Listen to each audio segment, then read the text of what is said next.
Unless he's leading a double life. Like your caped crusader here. These videos are not for children. If you are a children, then piss off. Hey there, it's me, your least favorite YouTuber, Infuso. And today, I'm here to talk about Batman: The Long Halloween, Part 1. So before we start, let me just be honest with y'all. This movie is an adaptation of a well-known and seemingly legendary Batman tale. And it's one that I've pretty much only skimmed through. Never sat down and read it in full. I own it. It's on my shelf. I'll get to it.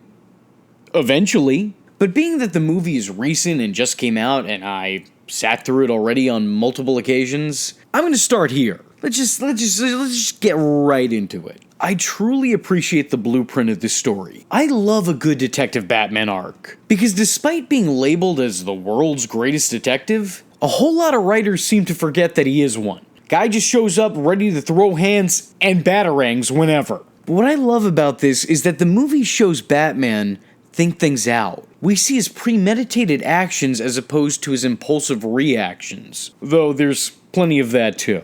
If you're into brutal Batman, don't worry, this movie still got you covered. While there's plenty of kick-punchy action, The Long Halloween also makes a point to not just showcase the guy as Bruce the Barbarian. We see Batman's thirst for justice, not just in his hatred for criminals, but also with his compassion for others. I can confidently say the movie has been one of my all-time favorite depictions of the Dark Knight. I also happen to think the detective format works out really well for Batman. A great whodunit story goes a long way when you throw some rubber bat ears on it. These kind of stories are personally my favorite scenarios to see the Caped Crusader in. These stories highlight Batman's superior intellect and problem-solving skills, and they're still usually filled with Batman bam, pow, and socking a couple of thugs along the way. You know, on second thought, that last sentence could probably have been better structured, but you get the point. Or at least I hope you do. What helps matters is that we're seeing a much younger, less experienced, maybe even somewhat green version of the not-so-superhero. As a matter of fact, multiple characters throughout the movie's runtime even go out of their way to comment on how Batman isn't such a great detective. This now allows him to be much more convincing in his confused protagonist role. It also gives those who oppose Gotham City's protector a bit more of a chance of either getting away with their wrongdoings, or at least getting away from Batman. The movie isn't just a Batman movie, but it's also in equal parts a Two-Face story. And being that Two-Face is my favorite villain, obviously it scored some points with me there too. But like I said before, I'm not super familiar with this comic. I have seen panels, I have read through it a little bit lightly, but I haven't sat down and really properly read it through. I don't have the full picture of the graphic novel. And even with my brief knowledge and memory of the original Long Halloween comic series, I still recognize that this DC animated movie did what a lot of DC animated movies do, and changed a whole lot. So again, I don't have the greatest knowledge on the subject, but from what I recall, and feel free to call me out if I'm wrong, here are some of the changes that I noticed. In the movie, it's Harvey who winds up hospital bound, but in the comics, it's his wife. This is a clever little twist that I think serves to alert those who have read the comic that things aren't going to be the way they were exactly in that series, and it also serves as a little bit of a red herring moment. It's kind of getting one over on the movie's audience, as even people who haven't read The Long Halloween or don't know anything about it probably have an existing knowledge of Harvey Dent, and know that a gruesome transformation is pretty much inevitable. The fact that there's a scene that focuses on the reveal of Harvey's unaffected face, yeah, I think it's safe to say that they knew what they were doing. This was the movie's way of telling us, relax, we're not there yet. Things aren't gonna happen the way you think they're gonna happen. But hey, don't worry, outside of this Two-Face tease, there's still a lot of other references alluding to Harvey's future. They're not exactly hiding them. Another big change is having Catwoman know Bruce's dual identity.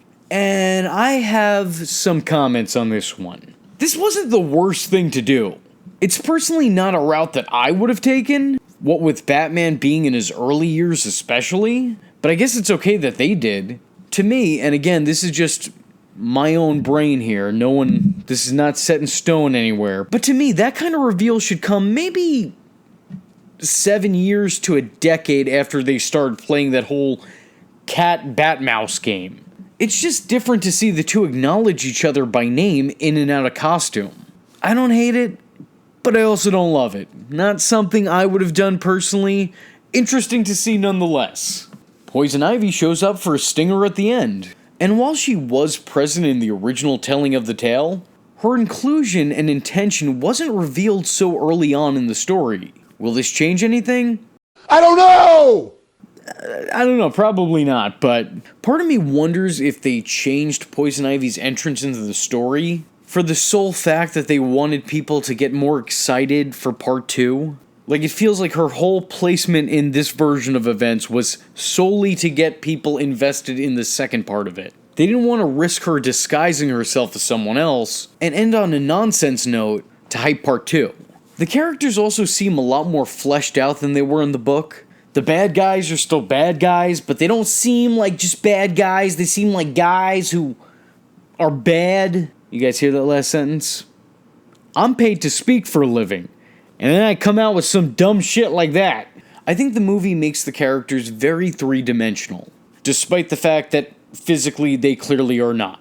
I'm sure there's a lot of differences I probably missed, but I genuinely have very little recollection of the book. And again, didn't read it all the way through. I will, but I have not yet. The movie also has an interesting animation style. The thick, dark lines that outline the characters, mixed in with how the backgrounds are drawn, really gives the movie that same feel of the graphic novel.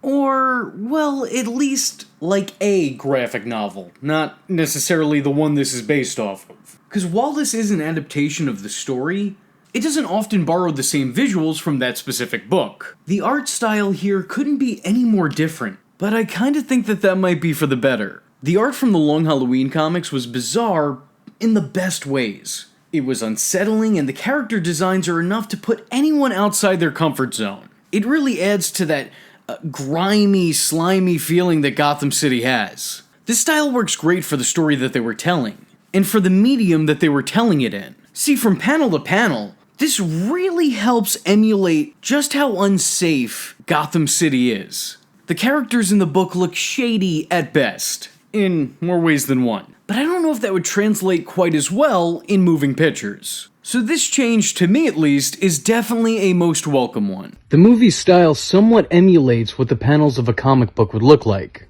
And yeah, sure, it looks like Diet Archer, but I personally like it.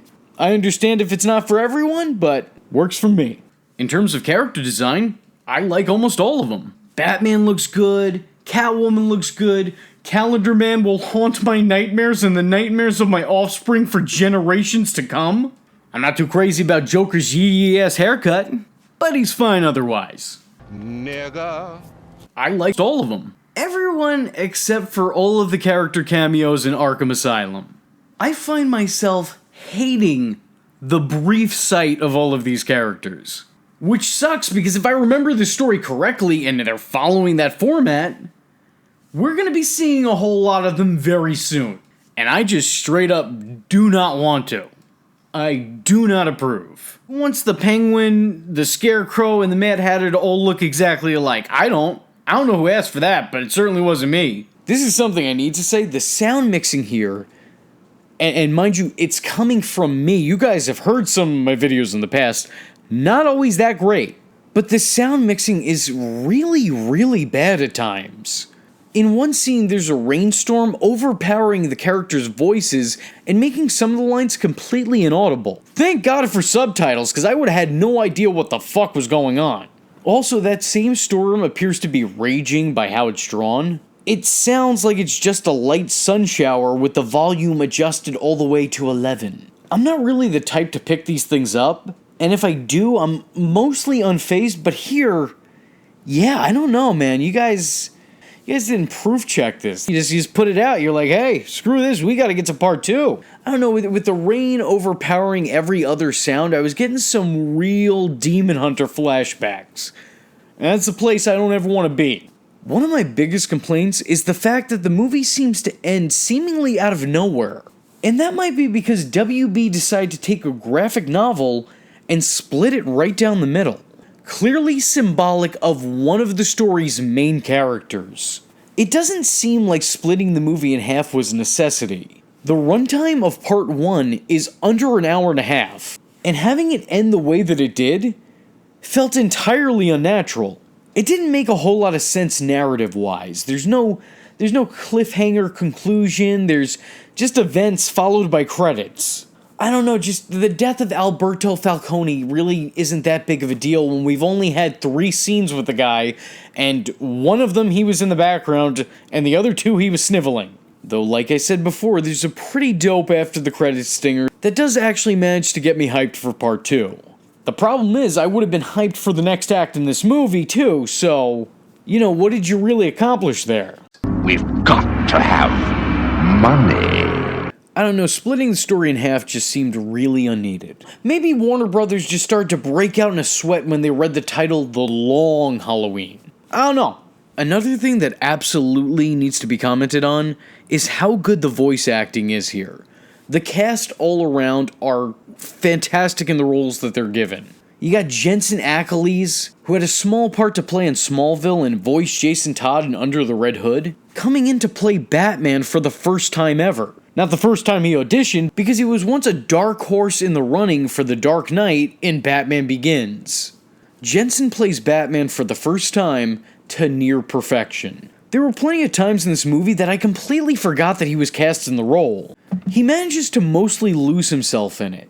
There's a couple times where he slips back into his normal voice just a little bit, but those times are far and few between. And I found myself really enjoying him as Batman. I did have some reservations at first, only because I thought he sounded much more youthful. To me, when he was cast as Jason Todd, I thought, yeah, that makes sense. But hearing that he was playing Batman, I was like, oh, please be good.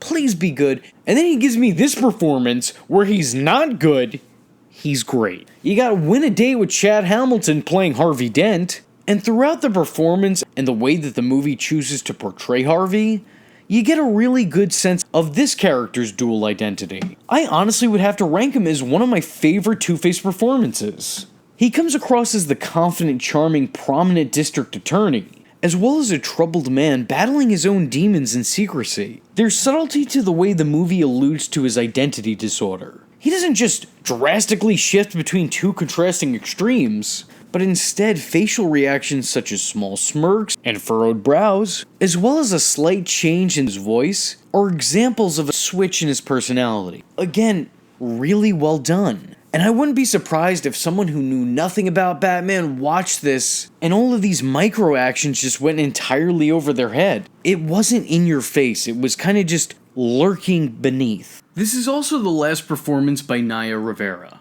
And I'm not going to sit here and act like I knew her work up until this, because I'm really unfamiliar. Maybe she was in a bunch of things, but for me, I only knew her from this one specific role. And man, what a way to go out, because she stands out as a highlight of this movie. I don't know how much of her was recorded, I don't know if she'll be in part 2, but to me, this video would feel really incomplete if I didn't sit down and give this woman her due. She did a really good job when exploring Catwoman's flirtatious side, but she also gave a very human performance here. I see her both as a Catwoman and as a woman, and that's what you want. The movie even ends with a tribute to her. I have more to say about this performance, but there's still a part 2 to this, so I'm gonna wait until that comes out. There's a bunch of little things that I appreciate about The Long Halloween as well, such as the opening title acting as an homage to John Carpenter's Halloween. I like the new reasoning they gave to Harvey's coin obsession. I enjoyed the interactions between Batman and Catwoman, who perfectly bounced off each other, and had great chemistry, as well as a compelling dynamic. Calendar Man's cameo was cringingly creepy, and he was played by, oh, of course, the John Glover of our time. I don't think it was an intentional reference to The Dark Knight, but I could definitely see some parallels in this one scene in The Long Halloween and this scene in The Dark Knight. The inclusion of little Barbara Gordon was good for world building, didn't take anything away from the story. If anything, added a little Easter egg that bat nerds like me are gonna comment on. Honestly, the list goes on. I can name probably about another 10 to 15 other minuscule things that really don't have a great effect on anything, but are just things that I appreciate. There's so much to like about this movie. So the question becomes, overall, do I think this movie is worth a watch? To which I say, absolutely. At this point in time, I'm pretty sure that this is in my top 5 Batman movies. And if it's not, then it only just didn't make the cut. I highly recommend this. It's a mostly well put together story with some of the best characters in all of the Batman mythos. And once again, it has some great performances. If you liked my rundown of the movie today, you might be happy to know that I'll be releasing a V's First Time video, which will contain me and Reyes World TV's initial reaction seeing it. And yes, I do intend on talking about part 2 when it comes out. But anyway, with all that being said, I was your least favorite YouTuber, V Infuso, and I thank y'all for watching. Hope to see you in the next one. Happy holiday. I am vengeance. I am the night, and that was V Infuso. Just remember, if you're not tuning in, then you're missing out. So, if you like the words that came out of his mouth hole, and you too would like to become a V-generate, don't forget to like and subscribe. Thanks for watching, nerds! And if you're not joining the fun, you're in for one bad day. And you know what they say about having one bad day?